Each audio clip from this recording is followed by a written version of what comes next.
Hey everyone, welcome back. You know how much we love diving deep into your stories, and you guys have really given us some great stuff to work with this time. Absolutely.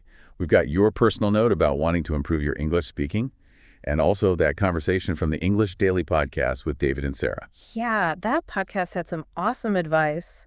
And you know what I thought was really interesting?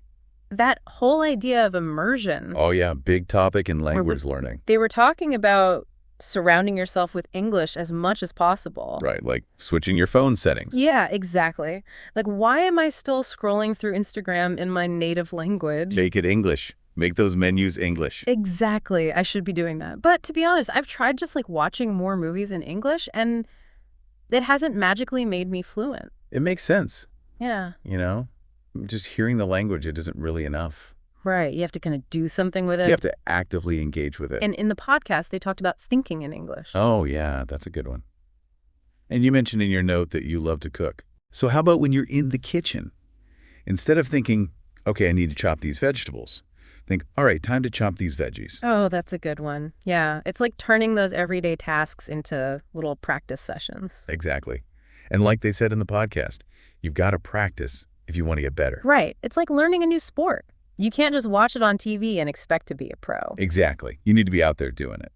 And speaking of doing it, David was talking about how hard it is to find opportunities to actually speak English. Yeah, he's not alone in that. I get it. I can understand a lot, but when it comes to speaking, I freeze up. You know what Sarah recommended in the podcast? Shadowing. Shadowing. Yeah, it's where you basically mimic native speakers, like you're an actor studying a role. Oh, that's cool. So I could pick a scene from a movie. Yep. You could use the podcast we have right here. Oh, yeah, that's true. Pick a part of that conversation. Try delivering the lines. Wow. So it's like I'm borrowing their voice to train my own. Exactly. It helps you get comfortable with the rhythm and the intonation. Okay. This is already giving me so many ideals. And remember, this whole deep dive is about making this work for you. Yeah, using your goals and the things that you're struggling with. And one thing that came up both in the podcast and in your note is this fear of making mistakes. Oh, that's a big one. What about you? I mean, how do you deal with making mistakes when you're speaking another language? Honestly, I think we all get flustered sometimes. Like, you just want to disappear. Totally. And it definitely holds me back from just speaking freely. But you know what? Mistakes are a part of learning. I know. It's like a baby learning to walk. They fall down a lot. They fall down all the time, but they get back up. That's a good point. It's just hard to remember that when you're the one making the mistake. Well, Sarah had a great tip in the podcast. She said, record yourself speaking English. Ooh, that sounds scary. It can be a little daunting. I get it. But I see what you mean. It's like having a coach. Exactly. You can hear yourself and pinpoint the areas where you need to improve. Okay, so instead of cringing every time I mess up, I should be using it as a learning opportunity. Exactly. All right. But what about staying motivated? Motivation. That can be tough. Sometimes I get so overwhelmed by how much there is to learn. I hear that. And I forget why I even started this whole journey in the first place. Well, Sarah actually suggested a couple of things. Oh, yeah. She was talking about using apps. Exactly. Like Duolingo and Quizlet. You mentioned wanting to find ways to learn quickly and enjoyably. For sure. And those apps are kind of addictive. They're designed to be. It gets sucked in. That's the whole point. They turn language learning into a game. I mean, I do love getting a new high score. You're earning points. You're unlocking new levels. You're competing with friends. I guess that's why it feels less like studying and more like I'm actually having fun. Exactly. And there's a scientific reason for that, too. Really? Yeah. It's all about dopamine. Dopamine? That chemical in your brain that makes you feel good. Oh, so I'm literally getting a dose of happiness every time I get an answer, right? That's the idea. Okay. That makes a lot of sense. But sometimes, those apps, they feel a little too focused on grammar and vocabulary. Sure. And I really want to be able to have, actual conversations. Right. You want to put it into practice. Yeah. And Sarah had some advice about that, too. Let's see. You mentioned loving movies. Huge movie buff. What about watching them in English with subtitles? I've always been kind of scared to do that.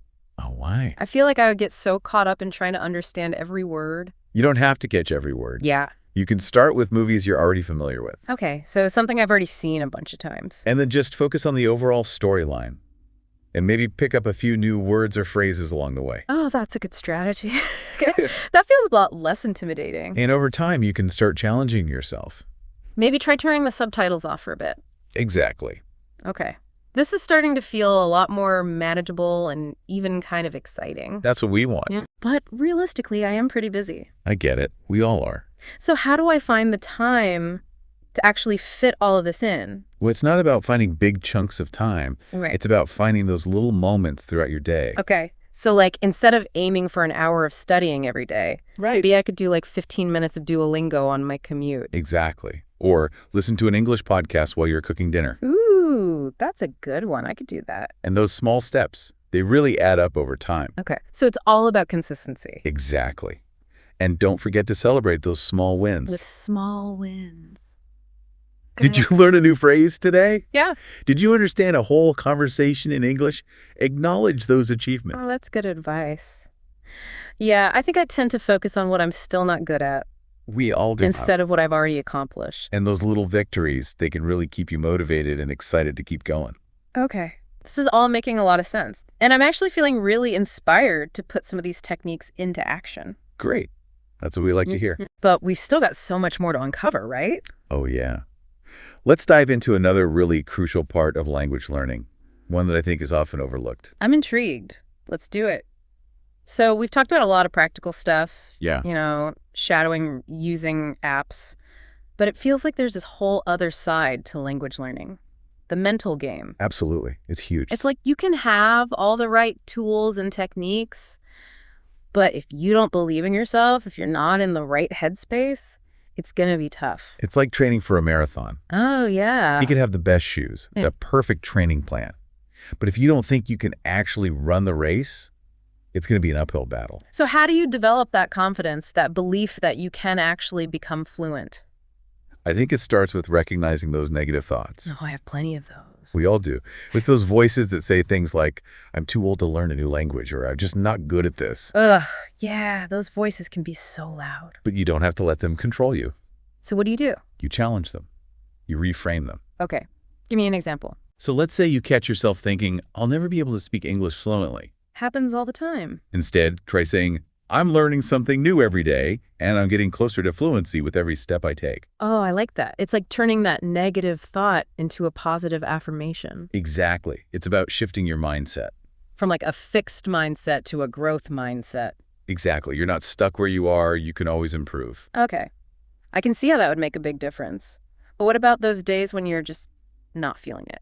Oh, we all have those days. When the motivation just isn't there. That's when you have to remind yourself why you started this whole journey in the first place. Oh, right. Like connect back to my purpose. Exactly. What are you hoping to achieve by learning English? For me, it's travel. I've always dreamed of backpacking through Europe and being able to actually talk to people, That's awesome. Yeah. Like order food in a restaurant without feeling totally lost. Imagine yourself in a bustling European market, ordering a delicious pastry in fluent English. Okay, now I'm getting excited just thinking about it. See, that vision, that's your fuel. Okay, but sometimes even with motivation, it all just feels so overwhelming. Right, like where do you even begin? Yeah, it's like this giant mountain to climb. Remember what Sarah said in the podcast about setting realistic goals? Oh, yeah? You don't have to conquer the whole mountain at once. Break it down into smaller steps. Exactly. You mentioned using Duolingo on your commute. Yeah. How about setting a goal to complete just one lesson each day? Okay, that feels way more doable than trying to cram in hours of studying. And when you reach that goal, celebrate it. Celebrate the small wins. Exactly. It'll keep you motivated and it'll help you build momentum. I like that. It's Yeah. like giving yourself permission to be proud of every step you take. And those small steps, taken consistently, they lead to big results. Okay. This is starting to feel less like a chore and more like an adventure. It should feel like an adventure. But it's still a commitment, right? Like learning a new language takes time and effort. It does. So how do I make sure that I stick with it for the long haul? I think one of the best ways is to make it fun, Fun. enjoyable. But how do you make grammar fun? Well, it doesn't have to be about grammar all the time. Right? Think about the things you already enjoy doing. Like watching movies. Exactly. You said you love movies. Big time. Have you tried watching them in English? I have. But honestly, I get so focused on understanding every word that I end up not even enjoying the movie. I get it. But it doesn't have to be about perfect comprehension. Start with movies you already know and love. Okay. Maybe put the English subtitles on. Okay, yeah. Just focus on the overall storyline. Yeah. and try to pick up a few new words or phrases along the way. So it's more about exposure than like actively studying. Exactly. And then as you get more comfortable, you can start challenging yourself. Maybe try turning the subtitles off. Exactly. Or watching movies you've never seen before. Okay, that makes sense. And you know what else I love? What's that? Cooking. Oh, yeah, you mentioned that. What if you try following some recipes in English? Oh, that's a good idea. Or watching cooking shows. There you go.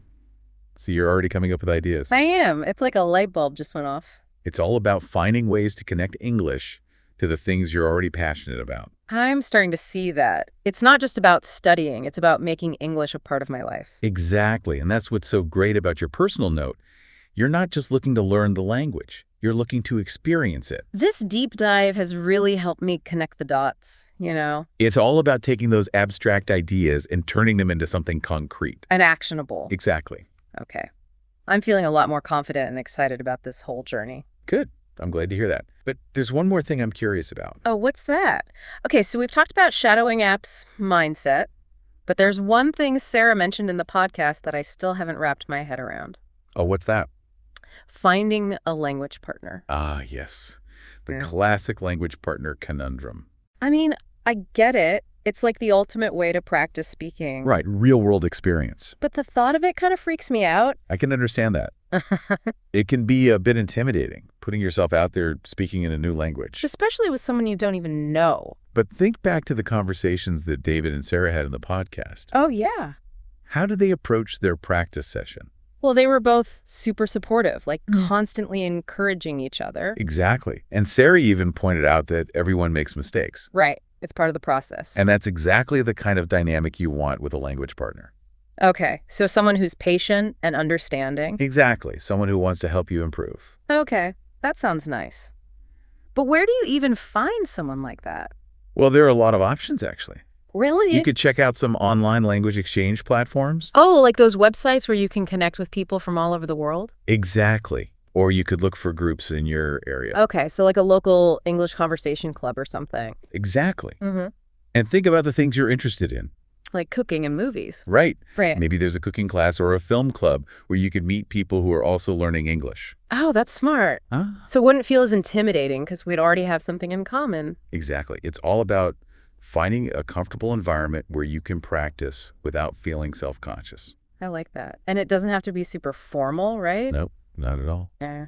It could be as simple as grabbing coffee with someone and just chatting. Oh, that actually sounds kind of fun. It should be fun. I'm starting to see the appeal of having a language partner. It's like having a buddy on this journey. Exactly. Someone to practice with, someone to celebrate your wins with, and someone to help you when you get stuck. This is amazing. I came into this deep dive feeling lost and overwhelmed. But now... Now I feel like I have a plan, a real roadmap for improving my English. And remember, you've already taken the first step, which is often the hardest. You're right. I reached out, I asked for help, and now I'm equipped with all these amazing tools and techniques. So keep that momentum going. Don't be afraid to experiment, to try new things. And to make mistakes. Exactly. Mistakes are just opportunities to learn and grow. Okay. I'm ready to embrace this whole journey. That's the spirit. And remember, you're not alone.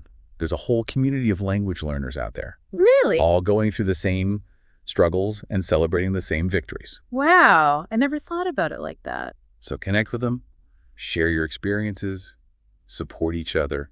This has been such a valuable experience. Thank you so much for guiding me through all of this. It's been my pleasure. And remember, the most important thing is to enjoy the process. To everyone listening, we hope you enjoyed this deep dive into the world of language learning. Remember, it's a marathon, not a sprint. So pace yourself, find what works for you, and celebrate every step forward. Happy learning.